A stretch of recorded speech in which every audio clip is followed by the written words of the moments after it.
영혼 백신 거기서 딱 파생되는 걸로써 또 이제 혼 백신으로 봤을 때 혼, 백 정도로 봤을 때 그중에서도 혼으로 봤을 때 정신이 뭐고 의식이 뭐고 사고한다는 건 뭐고 생각한다는 건 뭐야? 그리고 거기에 상반되는 게 마음인데 마음은 또 뭐야? 그리고 요 밖에는 영은 또 뭐야? 그리고 혼이라고 하는 건 뭐지? 이런 식으로 봤을 때 이런 것들의 단어에서 오는 그 애매한 헷갈림 때문에 여러분들이 오해하면 안 된다는 거예요. 오해하면. 간단히 생각하면 돼요. 생각한다 그럴 땐 머리 짚고 사고한다 그럴 땐 머리 짚잖아요. 정신이 그럴 땐 머리 짚고. 그죠? 의식할 때 또 머리 짚잖아요. 무의식이 아니라 의식할 때는. 그게 다 이 자리예요. 이 자리. 간단하게 우리가 이해하고 넘어가야 돼요. 간단하게. 마음은 또 다르잖아요. 마음은 이러지 않잖아. 그래서 마음이 아플 때하고 머리가 아플 때하고 구분해야 돼요. 일단은 아주 간단하게 설명하자면. 그러면 도대체 혼이라고 하는 것을 여러분이 생각해 보세요. 혼이라고 하는 것을 머리 쪽에서 생각되어지는 정신이든 의신이든 사고든 생각이든 이런 것들이 혼인가? 그럼 마음은 혼이 아닌가? 마음은 영인가? 이렇게 생각해 볼 수 있잖아요. 마음은 도대체 뭐야? 마음은 가깝다고 보면 혼보다는 영 쪽에 가깝죠. 그러니까 무심거리잖아요. 무, 심, 본, 심거리잖아요. 심. 그렇기 때문에 이게 이거하고 더 가까운 거죠. 하지만 마음이라고 하는 것은 물질적으로 풀릴 수도 있고 무질적으로도 풀릴 수도 있고 물질적으로도 풀릴 수도 있고 이치적으로 풀릴 수도 있고 하지만 정신이 무의 자리에서 나를 내보내는 건 아니에요. 그 찰나에서는 의식이 그 자리에서 나를 내보내는 건 아니에요. 구분을 해보자면 그렇다는 거예요. 이치 세상이 풀어져서 물질화 됐을 때 이런 것들이 작용을 해서 나를 컨트롤할 수 있다는 거죠. 지금 이 위에 거는. 하지만 마음이라고 하는 것은 그저 그러하게 그때부터 있었을 수도 있다는 거예요. 마음을 굳이 비교를 한번 해보자면. 그러니까 무심거리잖아요. 계속 저희도 무심, 무심. 그리고 천부경에서도 뭐가 나와요? 본심이라는 게 나오고. 그렇기 때문에 이치에 제일 근접하게 닿아 있는 게 이 심이에요, 심. 마음이 동해야지 움직이는 거예요. 마음이 동해야지 정신이 그제서야 시키는 일을 하고 의식이 깨어나면서 사고를 하고 생각을 해서 판단을 하는 거죠. 물질 세상에서. 그런 선호의 관계를 알면은 구분이 좀 되는 거예요, 이게. 상황마다는 또 달라요, 이게. 그런 간단한 이치로 보면 된다. 그래서 이거를 자꾸 마음, 정신, 뭐 의식도 막 들어가서 어, 제가 신작을 조금 읽었는데 슈타이너는 사고라고 하는 것을 무심, 우리가 말하는 무심을 얘기해요. 이거를 사고라고 하는 단어 자체 정의를 그렇게 하더라고요. 그거 동양 우리가 공부하는데 그렇게 설명해 버리면 한계가 딱 정해져 있죠. 한계가. 그래서 아쉬워요. 슈타이너가 우리나라에서 태어나서 천부경 공부를 했으면 얼마나 좋았을까라는 생각을 해요. 제가 이제 신작 강의를 할 때 말씀드릴 거예요. 어쨌든 이런 거 머리 쪽에서 일어나는 일과 마음에서 일어나는 일은 일단은 우리가 몸뚱이가 있기 때문에 생각을 해야 된다는 소리죠. 구별을 어느 정도는 하고 있어야 된다. 하지만 사고의 중요성은 굉장히 자명해요. 사고의 중요성, 몸뚱이를 안고 있는 사고, 의식의 중요성. 그것 자체가 마음과 영과 무의 연결고리이기 때문에.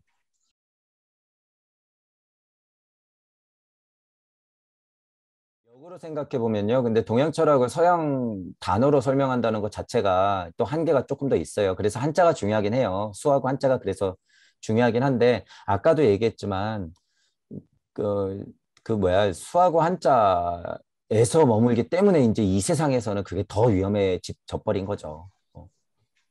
그렇기 때문에 어쨌든 여러분들이 그 알기 쉽고 더 자명한 구분은 이런 것은 순리와 도리와 섭리와 진리 이거하고 무와 무주와 중간과 우주와 지구와 나, 에고 이런 기준을 가지고 일단 그런 거를 구분하면서 생각해 보시면 훨씬 편하다라고 하는 거예요. 훨씬 편하다. 그러니까 이런 글을 읽을 때, 아, 얘는 순리를 말하고 싶은데 단어를 못 쓰는 거예요. 지금 제가 보기에는. 아, 도리도 마찬가지잖아요. 진리라고 하면 안 되죠. 지금 진리를 그걸 진리라고 얘기하면 안 돼요. 절대. 진리라고 하는 건 하위 개념이기 때문에. 그러니까 순리와 도리를 얘기하고 싶은데 진리라고 얘기하는 거예요. 다행스러운 건 첨언을 해가지고 이런 게 진리다라고 얘기를 했기 때문에 다행스럽지만. 그래서 그런 면에서 있어서는 순리와 도리와 섭리와 진리 이 네 가지만 구분을 어느 정도 해도 굉장히 깨달음이 높다 그랬잖아요. 제가. 그게 맞아요. 실제로 그게. 그리고 영혼, 백신 이렇게 딱 네 가지를 나눠서 물질력 안에 있는 나를 영의 세계와 몸의 세계로 나눠가지고 네 단계를 똑같이 설명해도 순리와 도리와 섭리와 진리에 맞아떨어지기 때문에 이해하기가 편하다. 그것이 무와 존재, 내 그냥 신체 존재로 연결지어 생각해도 무주 세상과 우주 세상 이렇게 나눠서 생각하면 되기 때문에 제가 나눠놓은 그런 구분들이 그렇게 깨질 일이 없다는 거예요. 이게 어떤 강력한 이치가 나오더라도 그것은 깨지지 않는다. 왜? 염화미소 일시무시기 때문에. 그래서 제가 초반 강의 때 그런 얘기를 한 거예요. 아직까지 깨지지 않았잖아요. 그 안에서 설명이 다 됐지. 그걸로써 우리 이론을 설명한 적은 아직 없어요. 우리 이론으로서 그거를 부연 설명을 했으면 했지. 최고의 고전의 성전이라고 하는 이런 것들조차도 그렇게 설명이 되기 때문에 그게 이제 문제는 천부경만 알아서는 그렇게 안 된다는 거예요, 절대로. 천부경도 우주적 이치로서는 굉장히 높은 수준이긴 한데 천부경만 알아가지고는 안 된다. 천부경보다 어떤 면에서는 영적인 깨달음을 설명하는 데 있어서는 천부경보다 상위 차원에서 얘기를 해야 되기 때문에 그렇기 때문에 그 간극에 있는 무주 세상, 무의 세상을 열었기 때문에 또한 더 이상 그 이치가 더한 이치가 나올 것은 거의 희박하다. 하지만 기다리고 있다라는 거예요. 누가 더 약간 자명하게 때맞게 적절하게 듣기 좋게 예를 들면 이렇게 설명하느냐의 문제인 거지. 그 이치는 깨지기가 쉽지는 않다는 거예요. 제가 초반 강의 때 이치를 딱 만들어 놓은 것이 깨지기는 굉장히 어렵다. 그래서 여러 동무분들이 나와가지고 그 이치를 마음껏 창조력을 발휘해가지고 여러 가지로 풀어놓기를 바라는 거예요. 저는 그것을 그냥 습득하셔서. 일장에서 중요한 것들 중에 하나는 아까 정말 중요한 것들 많았죠. 혼자 깨달아서 어쩌려고 하지 말고 그런 소리들을 여기에 또 있잖아요.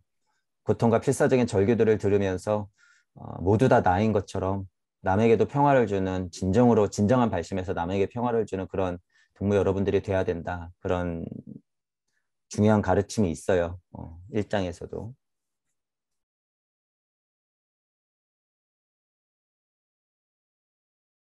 깔끔하죠. 이거는 어떤 면에서는 또 적절히 시적으로도 중간중간 표현하고 이거 아닌 것 같다 싶을 때는 정확히 꽉 집어서 위험성도 얘기하고 요게 포인트가 그래서 좋아요. 그냥 좋은 말, 이쁜 말 그 잔치가 아니라 중간중간에 그것을 콕콕 씹어서 넣어놨기 때문에 제가 그런 부분들에서 깜짝깜짝 놀란 거예요. 아, 이 얘기를 하네. 이 얘기를 하네. 이런 식으로. 그러니까 그 스승의 발 아래서랑 완전 다르죠. 그거는 제가 첨언을 하고 첨언을 해야지만 되는 거지. 위험한 말들 잔치였잖아요. 어떻게 보면.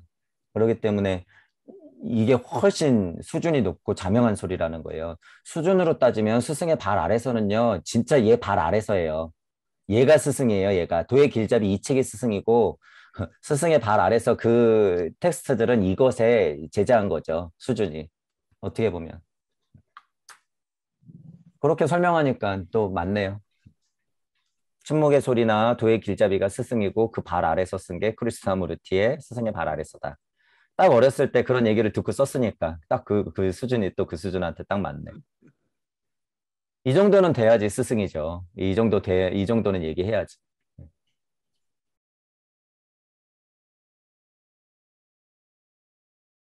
운명의 바람소리를 들어라 해서도 그렇게 얘기했잖아요.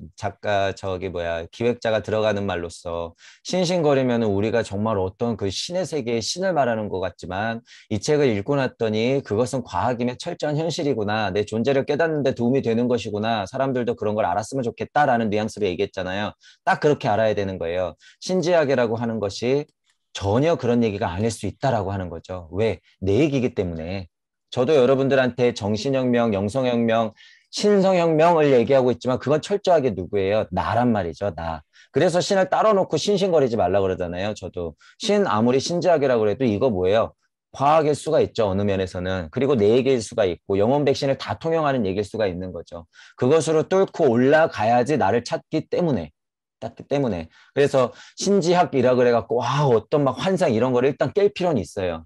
제가 이제 슈타인을 하면서 깨버릴 거예요, 그걸. 그래서 제가 요거는 일단 입문서 이제 3대 뭐 기본서라고 해가지고 그냥 일단 해석만 했는데 이제 슈타이너 신지학 들어가면서 그런 부분을 계속 짚어낼 거예요. 그래서 그런 오해는 없애버려도 된다. 이 슈타이너가요, 치밀해요, 굉장히. 그리고 구별해놓고 정리를 해서 현실로 반영시키는데 천재야. 제가 보기엔 지금 몇 줄 읽어보니까. 그러니까 말이 많고 양이 많아요. 저랑도 약간 비슷해요. 말이 많고 양이 많아, 약간. 그러니까 이렇게 되는 거예요. 블라바츠키가 할머니면 마벨 콜린스는 막내 여동생, 그리고 저기 뭐야, 얘 슈타이너는 아들, 그리고 크리슈나무르티는 손자. 요 정도 뻘 되는 거예요. 그러니. 그런 관계.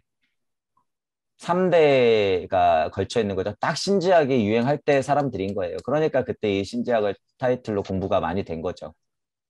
영성학, 영성 이런 쪽으로 더 풀어지겠죠. 그러니까 영지주의 풀리면서 그게 어떻게 풀릴지 여러분들이 보시면 돼요. 앞으로. 그걸 어떻게 풀어낼지 얘들도 지금 고민하고 있단 말이에요. 그러니까 지금 우리 유불선 얘기하고 도교 얘기하듯이 어쨌든 명맥은 있으나 특출난 것은 지금 뭐 기독교, 천주교, 불교 요 정도인 거 나머지는 고만고만 하잖아요. 예를 들면 그런 느낌인 거죠. 근데 우리 바람소리를 들어라에서도 했지만 신지학의 모토가 그거였다고 하면 우리가 무슨 적통은 아니어도 변형돼도 상관없어요. 그 가르침이 정말 그 목적이라고 하면 여기서 나오는 것들 이런 자세 너무 좋잖아요. 나만 깨닫는 것이 아니라 구도자의 길이라고 하는 건 발심 자체가 이런 쪽으로 돼야 된다라고 하는 것은 굉장히 자명하기 때문에 음, 우리가 이어야 돼요. 그 부분은. 그 부분은 신지학을 잇는 게 아니라 그 이치는 우리가 이어야 된다. 캐내야 된다라고 하는 거죠. 그 시대에는 진짜 말도 안 통하니까 이런 설명이 막 들어가야 되잖아요. 말도 안 통하는 수준이죠. 사람도 못 태우고 화장도 없었는데 어떻게 사람들을 설득할 거예요? 윤회라는 그런 관점이 없으니까 막 이런 식으로 설명해야 되지. 그래서 지금 저희 같은 공부를 하는 사람들이 이 수준 자체를 굉장히 끌어올려 놔야 돼요. 이 자체를. 이거 지금 몇백 년이에요. 200년 전 가르침인데. 이대로만 머물러 있으면 안 된다라고 하는 거죠.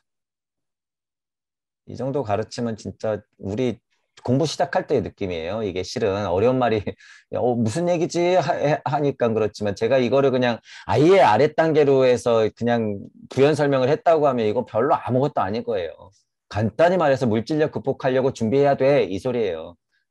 간단히 말하면 물질력에 끄달리지 말고 준비 잘해 이 소리죠.